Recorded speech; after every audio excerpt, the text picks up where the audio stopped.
What's up, guys? This is the podcast for Oak Ridge Ford in London, Ontario, oakridgeford.com. I'm Norm, along with Mike. The Maple Leafs splitting on the weekend, beating the Ottawa Senators in Ottawa, and then losing in Buffalo. That was an ugly loss, Mike. I know they scored to tie it in the third, and then all hell broke loose, and the Maple Leafs lose again to the Sabres. And I know the fans are feeling like a bunch of losers right now because they just don't know which way this team is going. Yeah, especially the fans who came down the QEW, and I think it was like 95% Leaf fans, 5% Sabres fans. And all I can do is to the fans out there just to warn them, don't come, because they lose every time they come to Buffalo. The Leafs just don't show up. Historically, traditionally, it's a waste of your time and money. You may have get some good chicken wings, but you're not going to see a Leaf victory. And that was the case yesterday. And I know it was 3 games in 4 nights. And, Sheldon Keefe after the game was very pointed in his commentary that, it's always something different with this team. It's like sometimes it's defensive giveaways, sometimes it's, neutral zone situations, sometimes it's fatigue, but there's always something. And last night, they really didn't play well in the first 2 periods. They were outshot, I think it was 28-11, and they were only down 2-1, and then tie up the game. And then a penalty to Jake Muzzin, and it's 3 goals in 1:31, and there's your ball game. And it continues to be the situation, Norman, where this team goes into vapor lock at certain points. They give up a goal, they lose composure, and then they open their eyes a minute later, and they've given up 3. And that is a recipe for disaster, and they're going to have to find a way to get past it and recover in some of these games to get points for the deadline. This is the Leafs Convo podcast for Oak Ridge Ford, 0% financing right now up to 60 months. The finance rates are just so low on 2020 models. Mike, the Leafs just didn't look good from start to finish. They fell behind and played from behind and then just fell apart in the third period. Some would say it has to do with a lot of activity happening in a short period of time. I would say that this team really should be trying to find another gear right now as the trade deadline looms, and then beyond that, the race towards the playoffs. So what is the problem here, Mike, despite all of the great players that this team has up front? Is this team just pound for pound not ready for prime time? Because you'd think if it were, this is the kind of game that they would go in and make some noise in. The 2 games on the weekend, and I thought they were pretty dominant against the Ottawa Senators on Saturday. But then, they outclassed that team. They're up 3-0. They changed their goaltender. They bring in Craig Anderson. He makes 14 straight saves. They can't get the extra goal to put them away until Marner scores the empty netter late in regulation, and they allow Ottawa to climb to within 3-2. Again, it's that third period situation where they just can't put the opponent away. And when they try to play more of a strict defensive game, they're not good at it. So they inevitably allow the team to climb in. On Sunday, Sheldon Keefe said after the game, they didn't have any energy, and he knew that about 10 minutes into the first period. And he was sort of stymied and shocked that they were actually in the game in the third when Zach Hyman tied it at 2-2. But they really didn't have any gas. They were completely dependent on Frederik Anderson to keep them in the game. And then that goal by Eichel, I think the air was not let out of the balloon, and that was their excuse to lay down and lose. And I mean, that's sort of harsh. But the thing is that Keefe was harsh after the game. He looked at the fact that they've had a lot of injuries. Their depth players are not giving what he thinks that they need from them to sort of support the star players. They got saves last night from Anderson, but sometimes they're not getting saves from the goaltenders. That's been less so since they got Campbell, and Anderson has come back. But it's always something different, and it's just sort of a sign of a team that is not ready for prime time. And right now, they don't look ready for prime time. Are we headed for a showdown between Anderson and Campbell? Fans are already feeding off of Campbell's good performance and making him out to be a potential unseater here of the number 1. I believe Freddie Anderson is the number 1, and Jack Campbell is the backup, 1A at times. But could we see a situation here if this team's play is inconsistent where it is, Anderson, Campbell, and potentially getting to a point where Sheldon Keefe is going to ride the hot hand? I mean, it's possible that Anderson and Campbell will split the home and home with the Penguins this week, in Pittsburgh on Tuesday, in Toronto on Thursday.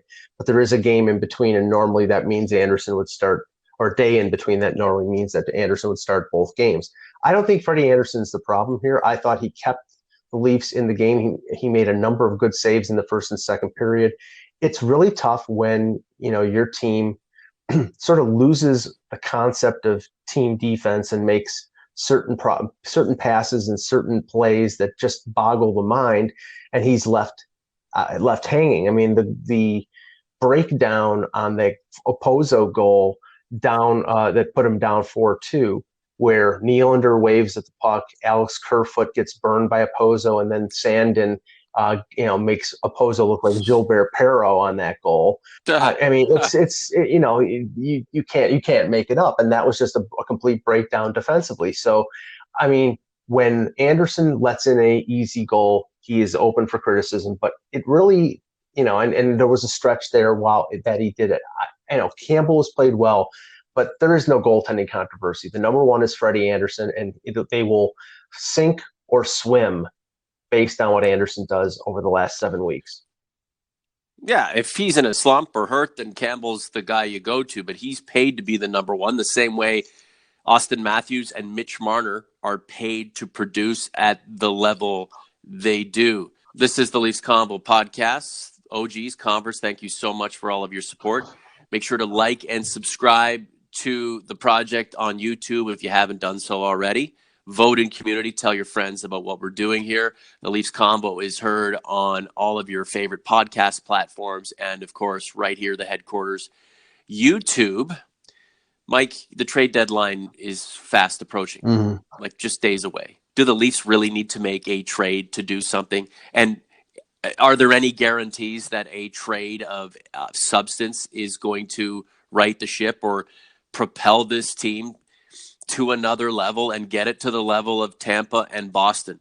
Or do you think it's not a sell-off, but maybe Kyle Dubas just stays the course and starts to plan for another retool in the offseason? And I'm not shooting down what's ahead by any means, but clearly the eye test and the stats prove that this team is not ready for prime time. We've said it.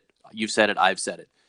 Unless, they catch lightning in a bottle. But as of right now, is it prudent to go out and move people, even though there's some cap space available right now due to injury, to move people and bring someone back, of high pedigree to try to take a run at this thing? If there's a deal out there for a defenseman with term on his contract, and it means trading a Kasperi Kapanen, somebody like that, I think Dubas would be amenable to it. I'm not sure. He has said in the last few weeks that, the team and the way that they're playing will determine, the course of action. We know that they're not defensively. We know they're not getting Briley back until mid to late March. We know that they're probably not getting CC back. Right now they have two rookies playing on the bottom pairing, and I think they've played okay. But, I think in a perfect world, they didn't want to have Liljegren and Sandin playing 14, 15 minutes in the NHL. They wanted them playing 20 to 25 minutes in the AHL. But, that's the reality of the situation. I don't know whether right now a deal for a rental, which might not cost them much. I mean, there's a lot of rental defensemen out there that might be upgrades and help them add a veteran body. I don't know if that's going to make a big difference. I just know that, Florida is probably going to make a move. Other teams like Columbus and Philadelphia and Carolina, who are in the wild card race, they're going to make moves. If it's cost effective for Dubas, I think he'll make a move to acquire something as a rental because he's got the cap space, and if it doesn't cost him a ton, then it's why not? I think it's positive for this team to get into the playoffs, even though at this point I don't think they have a chance in hell of beating Boston or of beating Tampa Bay. But it is better to be in than to not be in. But do I think that there is that deal to get the Matt Dumba or get a defenseman as a long-term solution?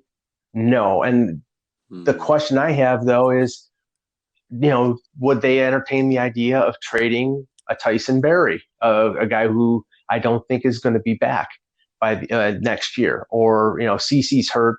They're, reportedly going to sign Muzzin to an extension. Will they trade Berry as a rental and get some of those young assets back? And that would maybe be tantamount to admitting that they're not going to make the playoffs. I don't think they want to do that. But if they get something that helps them long term, would Dubas do that? That's the big question. I think it was Greg Millen doing color for the Hockey Night in Canada game.